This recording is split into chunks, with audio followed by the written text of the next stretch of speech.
ఒక నక్కకు ద్రాక్ష పళ్ళు కనిపించాయి. అది తినాలని చెట్టు దగ్గరికి వెళ్ళింది. కానీ ఆ ద్రాక్ష పళ్ళు ఆ నక్కకు అందలేదు. ఎగిరింది, అయినా అందలేదు. ఓ రాయి తెచ్చుకొని రాయి మీద నిలబడి మళ్ళీ ఎగిరింది, అయినా అందలేదు.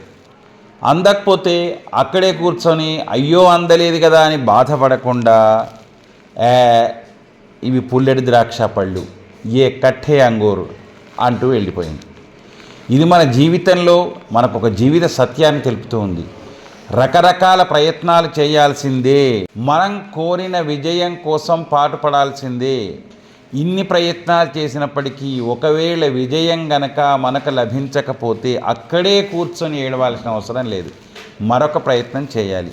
శంకర్ దాదా సినిమాలో చిరంజీవి నేను ప్రేమించిన పిల్ల పేరు లైలా అంటాడు. ఆవిడకు పెళ్ళైపోయింది అని వాపోతూ మళ్ళీ మా వాడలోకి ఐశ్వర్య వచ్చింది అని సంతోషంతో గంతులేస్తాడు. కాబట్టి ఒక దారి మూసుకపోతే ఇంకొక దారి కోసం ప్రయత్నించాల్సిందే. కానీ అదే ఫెయిల్యూర్ మనసులో పెట్టుకొని బాధపడుతూ కృంగి కృషించి చావాల్సిన అవసరం లేదు. మరో విజయాని కోసం ప్రయత్నం చేయడమే మానవ జీవిత లక్ష్యం.